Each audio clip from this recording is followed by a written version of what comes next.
আসসালামু আলাইকুম, সবাই কেমন আছো আপুরা? আলহামদুলিল্লাহ আমি ভালো আছি। আমি রুমা মাহমুদ, আমার পেজ রুমা শালা স্কুল থেকে। সব আপুদের জন্য আজকে একটা গুরুত্বপূর্ণ জিনিস নিয়ে এসেছি।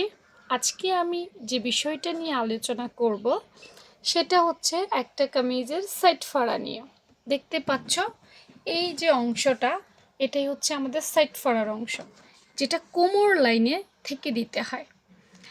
আমি যেহেতু আসলে আমার মতো করে শেখাই, সেজন্য আমি আমার মতো করে ড্রয়িংটা লিখেছি, মানে আমার বোঝাতে যাতে সুবিধা হয়।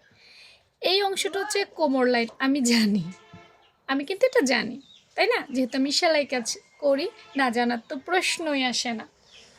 তো এই লাইনটা আমরা পাশ থেকে কোমর লাইন ধরতে পারি, কিন্তু এখান থেকে কিন্তু আমাদের কামিজটা খোলা হয়, মানে ফাড়া থাকে, যার কারণেই আমি ফাড়াটা লিখেছি।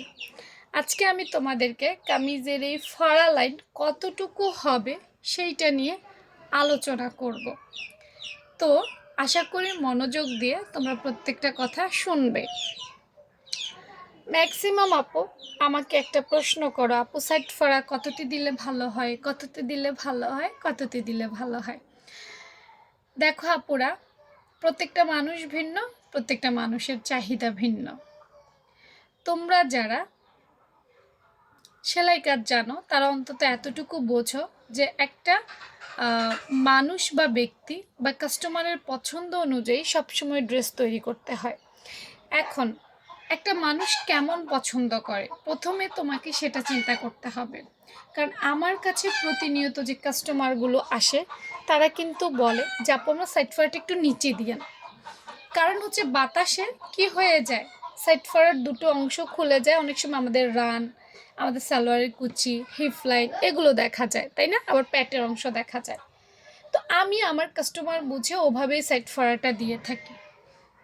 এখন সাইড ফাড়ার বা শেখানোর জন্য একটা স্ট্যান্ডার্ড সাইজ থাকে, এটা সত্য কথা।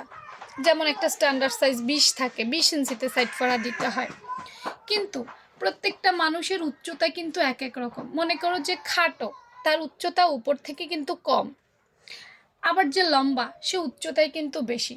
সাইড ফাড়াটা তো একটা মানুষের উচ্চতার সাথে সংশ্লিষ্ট, অর্থাৎ মানুষ যত লম্বা হবে তার সাইড ফাড়া ততটা নিচে নামবে, তার কোমরটা নিচে নামবে। আবার মানুষ যতক্ষণ খাটো হবে তখন তার সাইড ফাড়াটা কমবে। তাই আসলে একটা নির্দিষ্ট করে দেওয়া যায় না। তারপরেও আমার ড্রয়িংগুলোর মধ্যে আমি কিন্তু দেওয়ার চেষ্টা করি। তবে আমি আমার আপুদের জন্য একটা কথা বলবো, যদি তুমি খাটো হয়ে থাকো তাহলে তুমি 18 ইঞ্চির মধ্যে রাখতে পারো। যদি তুমি প্রমাণ সাইজ, মানে তুমি লম্বাও না খাটাও না, এই টাইপের হয়ে থাকলে তুমি 20 ইঞ্চিতে রাখতে পারো। আর তুমি যদি অনেক লম্বা হও, আলহামদুলিল্লাহ খুব টল হও, সেক্ষেত্রে তুমি 22 ইঞ্চি 21 ইঞ্চিতে দিতে পারো। তবে এগুলো কখনোই পারফেক্ট মাপ না। পারফেক্ট মাপ একটা কামিজ বা একটা বডি থেকেই কিন্তু নিতে হয়। ঠিক আছে? তো এতটুকুই আজকে আমার বলার ছিল। ভিডিওটা যাদের ভালো লাগবে অবশ্যই শেয়ার করে দিবে, এটা খুব গুরুত্বপূর্ণ একটা ভিডিও ছিল। আর যারা এখনও আমায় ফলো দাও নাই, ফলো দিয়ে রেখো। যারা এই ধরনের মেজারমেন্ট পছন্দ করো তারা প্রতিনিয়তই পেয়ে যাবে। আল্লাহ হাফেজ।